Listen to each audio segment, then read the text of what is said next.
Welcome, Bookcoven, to the very first episode of Spellbound Pages. Let's talk about the stories that broke our hearts and bless our candles. I am Leopoldine, your more character enthusiast and professional book crier. This month, we're diving into my October wrap-up. I know, a bit late, but it's better than I never, right? I will be earlier next month. But aka emotional trauma in audio and Kindle. Yes, I do read mostly on my Kindle. And yes, I am an immersive reader. We also talk about what I hope to read in November, if my reading pace allow it. And the time. Never enough time to read books, right? So grab a cozy drink, light a candle, and let's talk about all the books that ruined me in the best way last month. Let's start with the book that emotionally assaulted me. The Dawn of the Curse Queen by Amber V. Nicole really said, oh, you wanted peace? Love, no. That ending? Emotional warfare. I was destroyed. And Diana is my gothic queen, honestly. Spiraling, chaotic, but no matter what, iconic. I love her. As much as I like Sam Kiel. The word ender, heartmender, perfect book boyfriend. Honestly, 5-star husband material. Even in real life it could be. The man carried. Literally. Was it a bit long? Sure. I ate it all up anyway. 100% I did. The world building has always slapped. And the side characters stirred chaos. And my candle literally needed a cold shower. Or maybe it was me. Please bring on book 4. I am so ready. I know it is out now and I'm coming to get it. And I know until then, this story, those 3 last books will be stuck in my mind.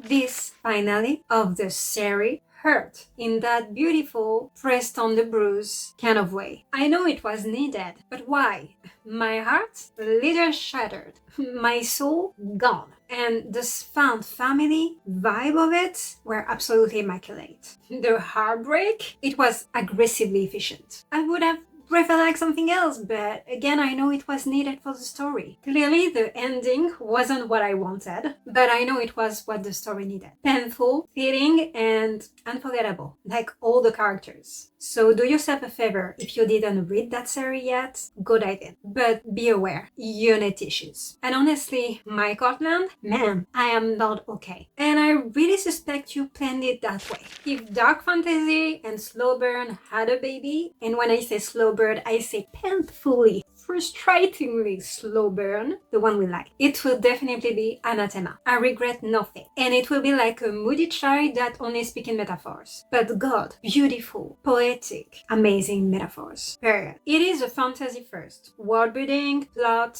and romance later. Be aware. But thank the gods for that. Because the world building bites. And I cannot wait to get my hands on the book too. I know it is out, but the audiobook isn't out yet. And I do want my tandem read. So I'm gonna wait. Painfully. Carrie Lake, right like she's casting spells. Eerie, lyrical, creepy in the best ways. And yes, a little unhinged too, but we do love that. The atmosphere of it, chef kiss. But I do love a good horror, creepy fantasy building. Oh god, I love that. The romance is slow burn, so slow, it is painful. And it should come with an endurance medal, honestly. But it is worth every smoldering glass, every tension bit. It is so good and so well done. And the Shadow Daddy Scorpion, this yes. Hi, new book boyfriend. And my only complaint, that ending. I just need a support group now. Yeah. Also, please bring the audiobook for the second bit of that duet because I need it like right now. And I'm not sure I can wait next year for it, but I'm gonna because that audiobook is worth every bit of it. The first audiobook in immersive reading, the dual voice, oh my god, the VA was absolutely everything. It is worth it. Shadow Daddy Nectos has entered the chat. Do I need to say anything else? And yes, I'm one of those that absolutely loved Blood and Ash Sherry. So it is what it is. But I didn't read it in the order suggested. It wasn't on Goodreads when I started, so there is that. It's okay. I'm catching up now. I went in expecting a prequel appetizer. I was like, it's either gonna be too repetitive to my taste, but I'm gonna eat it up anyway, or I'm gonna love it as much as Blood and Ash. And let's be honest, I got a 5-course emotional meal. Sarah, Chaos in Dress, Nyctos, Dev Daddy Supreme. Their chemistry, it is physically and self levels of tensions. Their banter, little. And when the betrayal hit, oh my god, I definitely had to go lie down. I cried, I was frustrated, absolutely. I get it now. Blood and Ash fans, and I'm one of them, I get it. I get it, and I'm looking forward to the second book. Definitely, please give me more. This book is like a dessert. You will swear you will take only one bite, right? And suddenly, it's 3 a.m. and you're just emotionally attached to a demigod. Kieran, I see you. Alex is broke, sarcastic, and raising 2 chaos gremlins that we adore, by the way. Especially Daisy, love you. And she does that in a world where magic equals literally money, power. And suddenly, Kieran on tour. Walking protection, powerful, zero chill, banter, danger, found family. It is honestly the perfect paranormal, urban fantasy, thriller, and comfort read in between bigger books. It is not quite a 5-star for me, but it is really close. I already get book 2. I'm gonna tell you this, I already read book 2. Yes, I did. And now I'm on to book 3 whenever I can. So clearly the spell worked. I'm gonna say this too. I started with the related series that she realized this year, which is Obsidian, with Daisy as the main character. And then I discovered there was actually a related series that bring all the side characters I wanted to know more of and all the chaotic fan family vibes. And I was like, wait, what? There was a previous series related to that? Come on now. I need to read it. I've read this book with the book club probably of reading, and I loved every minute of it. So yes, I would advise you to read the Demigod of San Francisco first though, and then binge this one. Because I'm looking for the book 2 next year. Definitely.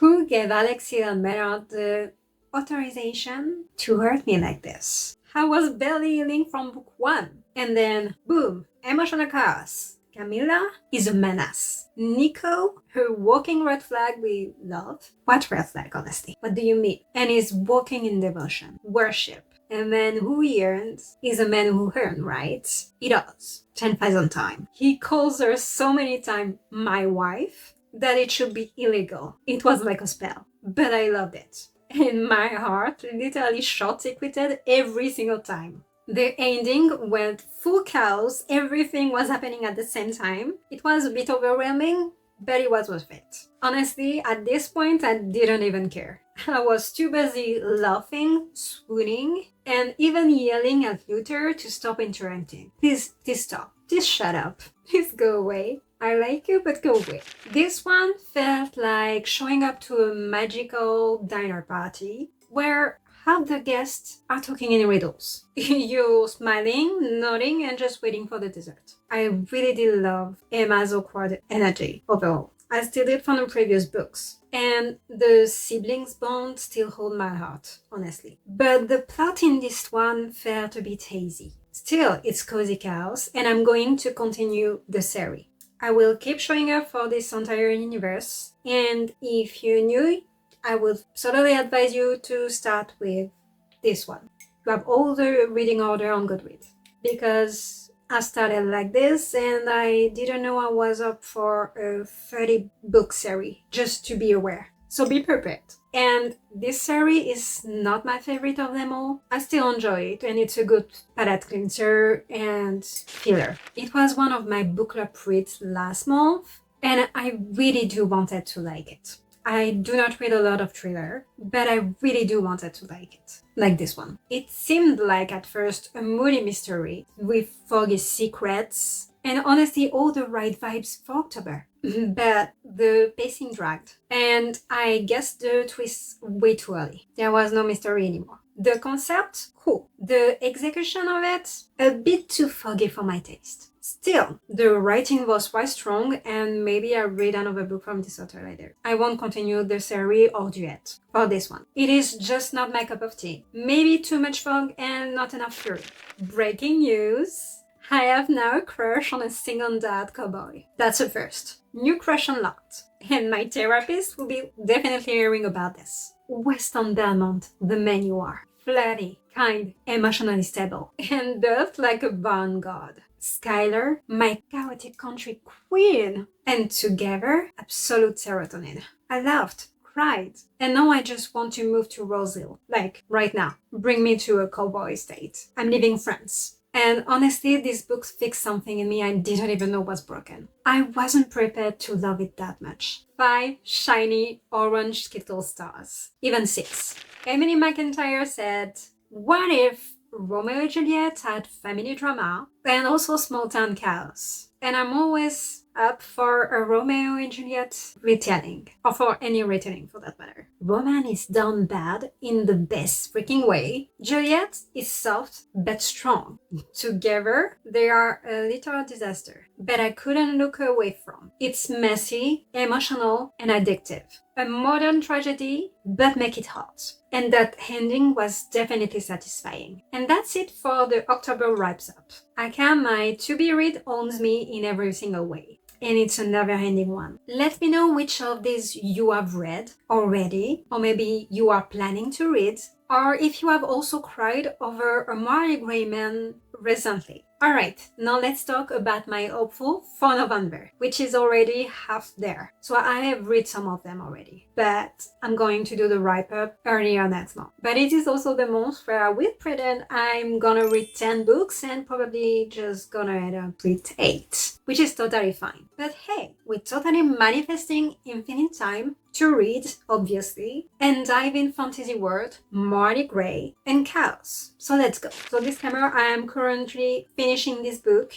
So first up, Kingdom of the Cursed is the second book to the Kingdom of the Wicked series. And I have read book 1 back in September 2024. I gave it around 2.75 stars. I liked it. I almost really liked it. But that book didn't quite blow me away, and I was even a bit disappointing because I was expecting something more. I do love a good use of the scenes. Still, I kept thinking about Ralph. Let's be honest, it was time to give the series another shot. And if this one finally hooks me, and well, let's just say it did, I'm going to try to squeeze book 3 this month. So finishing up the series with Kingdom of the Feared. Because once I'm invested in a Demon Prince, there is literally no going back. I'm totally gonna pretend I'm reading for the plot, right?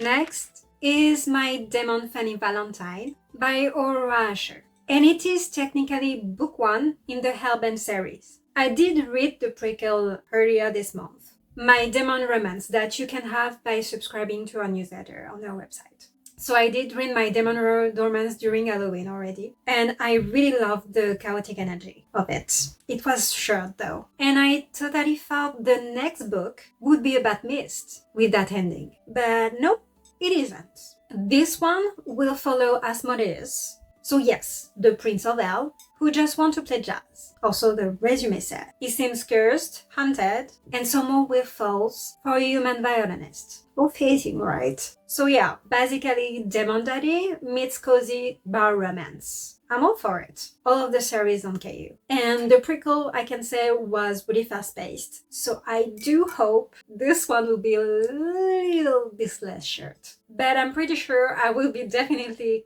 be reading book 2, or that's my hope, just after this month too. So My Demon Hunter, if I have time, because this one, My Demon Hunter, is about Mist, and I do want to read this one. So then we have Sin and Magic, obviously, my new addiction for this month and the next few months coming. Book 2 in the Demigods of San Francisco series. I really adored Sin and Chocolate, so here I am, no surprise. It was chaotic, funny, and surprisingly emotional. So of course, I need more of Alexis and Karen. I need to know what's gonna happen. Please give it to me. I am expecting banter, danger, and maybe some very morally questionable flirting. Okay, I'm gonna tell you, I already read it and I wasn't disappointed. It was actually very good, and I'm expecting all of this, even more for book 3, that I'm hopefully gonna read also this month. So Little Perfection, and it is on Kindle Unlimited, so it's even better, right? I'm gonna pretend I have it controlled by Kindle Unlimited books. Next up, The Witch of Duba by Leigh Bardugo. I have also read that one already. Yes, devoured it. And it is a short story in the Grishaverse, but it was worth it. And technically, it's book 0.5. This one is kind of a folktale and prequel to Shadow and Bones, which I'm gonna start very soon. I already read Six of Crows last year and I loved it. It was my favorite part of the show, TV show. So I was so glad to find any books, and I actually even like better the books, even though it destroyed me. So I'm expecting the same for Shadow and Bones. And I know it took me long enough, probably because I did watch the TV show, and I know it's a rookie mistake because it's totally different, right, for Six of Crows. So it's gonna be obviously also different for Shadow and Bones. I'm expecting it. So coming back to The Witch of Duva, it's creepy, short, and inspired by old Slavic myth, which honestly is the best. It is a perfect little palate cleanser in the best way for Halloween November times. Perfect read at the perfect time. I don't regret it. And perfect read between my chaotic reads this month. And finally, The Sneaky Lass by Kennedy Sutton. I did grab this one during a Stuff Your Kindle Day event this year, so very recently. And the whole series is under Kindle Unlimited, by the way. Honestly, the title alone sold me. I did already read it. Yes, I did. And I'm hoping to read book 2 this month. Pirate ships, gender disguise, LGBTQ honorable mention, fun family. Yes, please. And it was delivering, by the way. It follows Jane, a widow turned thief, who disguises herself as a boy to join a pirate crew, because only men are allowed, right? To be honest, I would have done the same. And then complications, to say the least. It is giving Mulan meets Pirates of the Caribbean. And honestly, I'm all here for it. Give me more of it. That ending, I'm in well, and I'm ready for book 2. As soon as possible. I'm very here for this series. I wasn't expecting it to like it that much, but yes, I'm here for it. So that's it for my November's hopeful. Demons, witches, pirates, and at least one emotional breakdown coming. I know it's coming, right? Let's see how much I can get through until December. There is still a bit of time yet. And before December chaos begins. Tell me in the comments what your to-be read for this month looks like. Or if you have even read before any of those, and maybe you want to emotionally prepare me, please do so. No spoiler,